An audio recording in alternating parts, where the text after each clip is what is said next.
ప్రభునందు ప్రియమైనటువంటి వాళ్ళారా, మన ప్రభువును రక్షకునైనటువంటి యేసుక్రీస్తు వారి యొక్క శుభనామంలో మీ అందరికీ నా హృదయపూర్వక శుభములు తెలియజేస్తున్నాను. ఉదయకాల సమయంలో దేవుని వాక్యాన్ని ధ్యానం చేసుకుందాము. ఈరోజు వాక్య ధ్యానం కొరకు మనం తీసుకున్నటువంటి లేఖన భాగము లోకాసు వార్త 1వ అధ్యాయం 38వ వచనం. అందుకు మరియా, ఇదిగో ప్రభువు దాసురాలను, నీ మాట చొప్పున నాకు జరుగునుగాక అనెను. పిల్లరా, ఈ వాక్య భాగం మనందరికీ బాగా తెలిసినటువంటి వాక్య భాగమే, సుపరిచితమైనటువంటి వాక్య భాగము. కన్య మరియ పలుకుతున్నటువంటి మాటలు. మనం అందరం క్రిస్మస్ సీజన్లో ఉన్నాం కాబట్టి క్రిస్మస్ని గురించి నేను మెసేజ్ చెప్పాలని ఆశపడుతూ ఉన్నాను. ఇక్కడ కన్య అయిన మరియ దేవుని దూత తనను దర్శించినప్పుడు దూతతో కొంత సంభాషణ జరిగిన తర్వాత చివరిగా తను చెప్పిన మాట, ప్రభు దాసురాలను, నీ మాట చొప్పున నాకు జరుగునుగాక అంటుంది. ఈ లోకాసు వార్తలోనే మరి 1వ అధ్యాయం 30వ వచనం మనం చదివినప్పుడు, దూత, మరియా భయపడకము, దేవుని వలన నీవు కృప పొందితివి. ఇదిగో నీవు గర్భము ధరించి కుమారుని కని ఆయనకు యేసు అని పేరు పెట్టుదువు. ఆయన గొప్పవాడై సర్వోన్నతుని కుమారుడు అనబడను. ప్రభు అయిన దేవుడు ఆయన తండ్రి అయిన దావీదు సింహాసనము ఆయనకిచ్చును. ఆయన యాకోబు వంశస్థులను యుగయుగములు ఏలును. ఆయన రాజ్యము అంతము లేనిదై ఉండునని ఆమెతో చెప్పెను.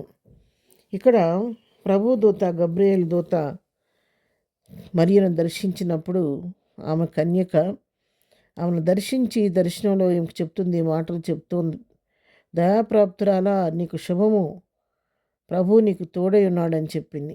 చెప్పినప్పుడు ఎప్పుడైతే దూత వచ్చి మరియతో చెప్పిందో ఆమె బహుగా తొందరపడింది. ఆ శుభవచనం ఏమిటో ఆలోచించుకొని చూడగా దూత ఈ విషయాలన్నీ, ఇప్పుడు మనం చదువుకున్న విషయాలన్నీ మరియతో చెప్పింది. నువ్వు భయపడొద్దు, నువ్వు దేవుని వల్ల కృప పొందావు, నువ్వు గర్భం ధరిస్తావు, కుమారుని కంటావు, అతనికి యేసు అని పేరు పెడతావు, అతను గొప్పవాడు, సర్వోన్నత కుమారుడు అనబడతాడని, మరి దావీదు సింహాసనం ఆయనకి ఇస్తాడు అని, మరి యాకోబు వంశస్థు యుగయుగములు ఏలుతాడని చెప్పిన ఆయన రాజ్యం అంతమనేది ఉంటుందని చెప్పి ఈ విషయాలన్నీ మరియతో చెప్పినప్పుడు మరియా మొట్టమొదటిగా ఒకే ఒక ప్రశ్న దూతను అడిగింది. ఏమడుగుతుందంటే, మరియా, నేను పురుషుని ఎరుగని దాననే ఇది ఎలాగూ జరుగునని దూతతో అనగా, దూత, పరిశుద్ధాత్మ నీ మీదికి వచ్చును, సర్వోన్నతుని శక్తి నిన్ను కమ్ముకొనను గనుక పుట్టబో శిశువు పరిశుద్ధుడై దేవుని కుమారుడు అనబడను అని దూత చెప్తుంది. మొట్టమొదట దూతని మరి అడిగినటువంటి ప్రశ్న ఏంటంటే, అయ్యో, ఏంటి నువ్వు చెప్తున్నటువంటి మాట ఏంటి? నేను గర్భం ధరించడం ఏంటి? నా కుమారుడు పుట్టవేంటి? నేను ఒక కన్యకను, నేను పురుషుడు ఎరుగినటువంటి ఒక యవనురాలను, నేను నాకు బిడ్డ పుట్టడం ఏంటని చెప్పని ఎంతో కవరపడిపోయి ప్రశ్నిస్తున్నప్పుడు దూత చెప్తుంది, పరిశుద్ధాత్మ నీ మీదకి వస్తుంది, సర్వోన్నతుని శక్తిని కమ్ముకుంటుంది, కాబట్టి పుట్టబో శిశువు పరిశుద్ధుడిగా ఉంటాడని చెప్పని మరియతో దూత చెప్పినట్టుగా మనం చూస్తున్నాం. అంతేకాదు, మరియను గురించి మనం కొంచెం ఆలోచించినట్లయితే, కన్య మరియమ్మ తల్లి అనుకుంటున్నాం, కానీ కన్య మరియ యేసుప్రభు వారికి జన్మనిచ్చినప్పుడు ఆమె చాలా చిన్న వయసు అంటే 15-16 సంవత్సరాల వయసులో ఉన్నటువంటి యవన బిడ్డ అంటాం.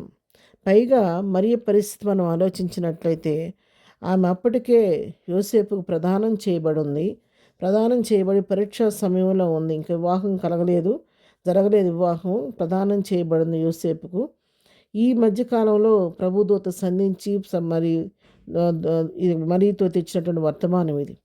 ఆ వర్తమానం విన్నప్పుడు మరీ తొందరపడిపోయింది, చాలా భయపడ్డప్పుడు. మరీ చిన్న వయసులో ఉంది కాబట్టి దేవుని దూత ఏం చెప్తుందంటే, నీ బంధువురాలైనటువంటి ఎలిజబెత్ కూడా తన వృద్ధాప్యంలో కుమారుని గంటానికి గర్భం ధరించి ఉంది, మరి ఇప్పుడు ఆమె కూడా 6వ మాసంలో ఉందని చెప్పని, నువ్వు ఆమె దగ్గరికి వెళ్తే నీకు కొంత ఆలోచన చెప్పుద్ది అన్నట్టుగా దూత మరియను ఎలిజబెత్ దగ్గరికి గైడ్ చేసింది. ఆ విధంగా మరి ఎలిజబెత్ దగ్గరికి వెళ్ళడం, ఎలిజబెత్ ద్వారా కొన్ని ఆత్మీయ విషయాలు తను తెలుసుకొని బలపడి అక్కడే కొంతకాలం ఆమెతో వాడు గడిపిన తర్వాత దేవుని కార్యం జరిగినట్టుగా మనందరికి తెలిసిన విషయమే. అయితే ఈ సంభాషణ జరిగిన తర్వాత మరి ఇక్కడ దూతతో మరీ చెప్తున్న మాట ఏంటంటే, అప్పుడు ఇవన్నీ విన్న తర్వాత దేవుడు చెప్పిన మాట ఏ మాట నిరర్ధకం కాదని ఆమెతో చెప్పినప్పుడు వెంటనే మరి ఏమీ ఆలోచించుకోకుండా తను చెప్తుంది, ఇదిగో ప్రభు దాసరాలను నేను నీ మాట చొప్పున నాకు జరుగును గాక అంటుంది. నేను ఈ దాసురాలనయ్యా, నా ఆలోచన కాదు, నా తలంపులు కాదు, నేను ప్రభు దాసురాలను కాబట్టి నీ మాట చొప్పు నాకు జరుగును గాక అంటుంది. నిజంగా ఒక యవన బిడ్డ 15-16 సంవత్సరం యవన బిడ్డ వివాహం కాకుండా పురుషుని ఎరుగని బిడ్డ, మరి మరొక పురుషునితో ప్రదానం చేయబడిన బిడ్డ నీవు గర్భం ధరిస్తావంటే నిజంగా యవనస్తుడి యొక్క పరిస్థితి ఎలాగుంటుందో మనం ఆలోచించుకోవచ్చు ఒకసారి. కానీ మరి దేనికి భయపడలేదు, మనుషులకు భయపడలేదు, సమాజానికి వెరవలేదు.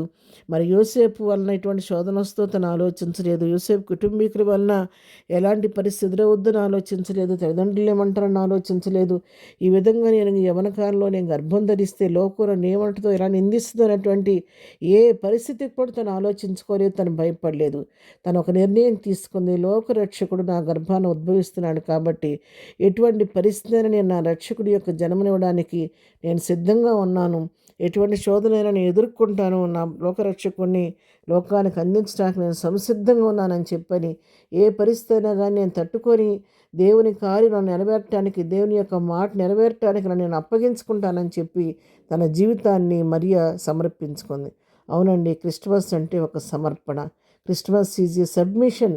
క్రిస్మస్ అంటే సమర్పణ కాబట్టి మరి ఆ రోజు చేసుకున్న సమర్పణ బట్టి ఆమెకి అంతేకాదు, ఒక ప్రదానం చేయబడినటువంటి స్త్రీ ఆ విధంగా గనక గర్భం ధరిస్తే దాని పొరపాటు జమలో కనపడితే అప్పుడున్నటువంటి రూల్స్ని బట్టి ఆమె రాళ్లతో కొట్టి చంపడానికి కూడా వారికి అధికారం ఉంది. అవన్నీ తెలిసి కూడా మరియా తను శ్రమ అనుభవించడానికి కూడా సిద్ధపడింది. కానీ దేవుని మాటకు విలువిచ్చి తన గర్భంలో మరి పరిశుద్ధాత్మ ద్వారా లోకరక్షకుడిని మోసి లోకానికి అందించడానికి తను సమర్పించుకొని ఈ రోజున లోకమంతా క్రిస్మస్ సెలబ్రేషన్ చేసుకోవడానికి ఒక కారకురాలయ్యింది.